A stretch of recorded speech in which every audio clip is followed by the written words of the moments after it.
Əziz və dəyərli izləyicilər, sizi kanalımdan salamlayıram. Mən 2 mərtəbə tort hazırlamışam. Deməli, tortun həm mərtəbə tortun yığımını, həm də bəzədilməsini lentə alıb sizlərlə bölüşürəm. Tortun iç yığımını lentə almamışam, yəni vaxt itkisi olmasın deyə. Tortun yığımı, yəni kremlənməsi kanalımda var. Əgər istəsəniz buyurub baxa bilərsiniz. Deməli, bizim burada tortumuz 2 mərtəbəli tortdur. Birinci mərtəbəsinin diametri 22 diametrdir. Hündürlüyü isə 7 qat biskvitdir. İkinci mərtəbənin diametri isə, ikinci mərtəbə tortun diametri isə, deməli, bu 22-dir. İkinci mərtəbədəki tortun diametri 16 diametrdir. Adətən mərtəbəli tortların, yəni 8-8 çıxanda mərtəbələrini, məsəl üçün 28 bir mərtəbədirsə, ikinci mərtəbə 20, üçüncü mərtəbə məsəl üçün 12, yəni 8 sm ən azından ən yaxşı, yəni ki, ölçü budur ki, 8 sant fərqləri olsun. Burada bizim tortumuzun böyür hissələrində, yəni müştəri şəkil atıb mənə bu tortun ikinci mərtəbəsini çox yəni balaca dövrdə o şəkildə. Odur ki, mən bunun birinci mərtəbəsini 22 diametr, ikinci mərtəbəsini isə 16 diametrdən hazırlamışam. Əziz xanımlar, deməli, tortu bir gecə əvvəl yığmışam və gördüyünüz kimi streçləyib, soyuducuda gözlədirəm. Deməli, hündür tortları bu formada yığıb bir gecə saxlasan soyuducuda çox rahat şəkildə, asanlıqla onu sıvıya biləcəksiniz. Yəni, heç bir sürüşmə, qaçma ehtimalı olmayacaq, heç bir əyriliyi də olmayacaq. Amma hündür tortu elə sırası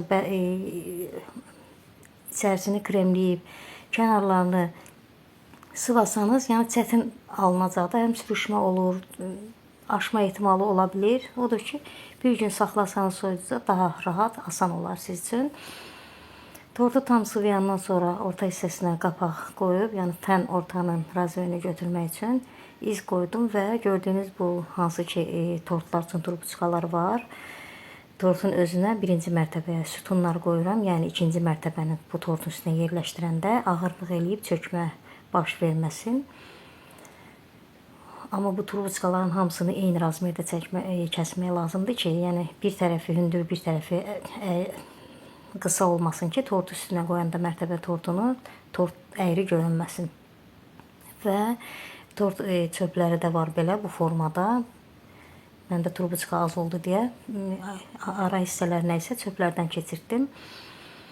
Sütun elə bil keçirtdim ki, üst mərtəbəni qoyanda rahat üstünə yerləşdirmək olsun. Deməli, ikinci mərtəbəndə tortu hazır sıvanıb.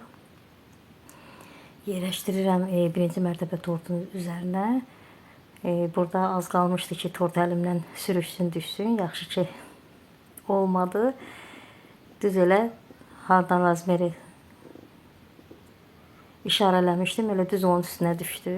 Yaxşı ki, bu qaydada tortun üstünü yerləşdirin. Yəni, alta ki, sütunlar qoydum. Heç bir ağırlıq, üstdəki tort heç bir ağırlıq vermir. Altdakı tortun özünə heç bir ziyan gətirmir də, yəni ağırlıq vermir. Həmən sütunların üzərində qalıb ikinci mərtəbə. Çox rahat şəkildə.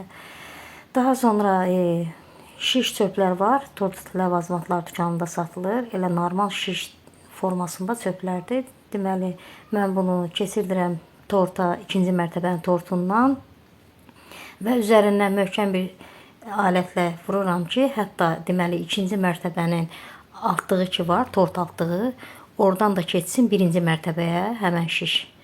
Və birinci mərtəbənin də altlığına, kardona qədər o şişi keçirdirəm ki, bizim tortumuz biraz uzaq yol gedir. Odur ki, daha etibarlı olsun deyə kənarlarından da xırda şişlərdən keçirmişəm. Xırda şişləri də möhkəm biraz vururam. Bu, yəni birinci mərtəbənin lap axırına qədər keçməsə də olar. Sadəcə elə ikinci mərtəbənin altlığından keçsə, yəni o bir torta qədər çatsa kifayət eləyir. Mən burada tortu qaymaqla kremləmişəm. Yəni qanajla kremləsəydim biraz tortun kənarları möhkəm olardı. Yəni kip saxlanılardı. Tortumuz çox yumuşaq olduğu üçün mən bu şişlərdən istifadə elədim. Yəni kənar şişlərdən, nazik şişlərdən söhbət gedir. Yəni tortun tam etibarlı olsun da mənzil başına gedib çatana qədər biraz yol gedəcək tortumuz.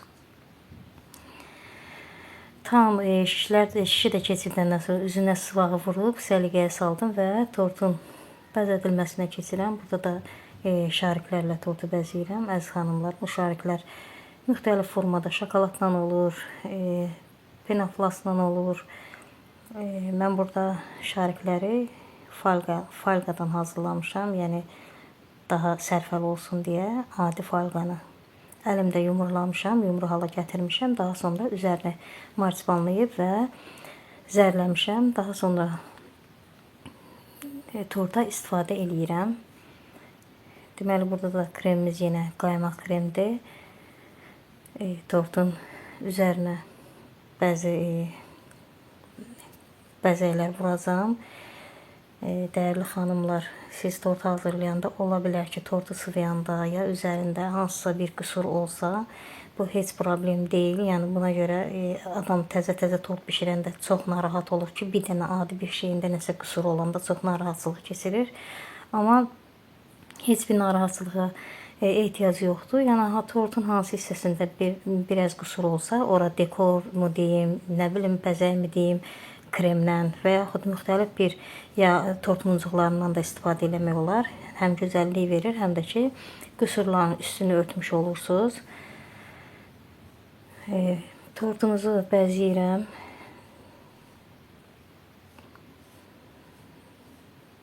Bəzədikdən də sonra mütləq ki, soyuducuda qalsın, tam özünü tutsun tort.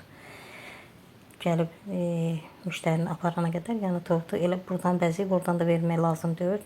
Biraz tort özünü soyuducuda tutmalıdır. Tortumuz tam hazır oldu. İnşallah ki, bəyəndiniz. İzlədiyiniz üçün təşəkkür edirəm. Hələlik.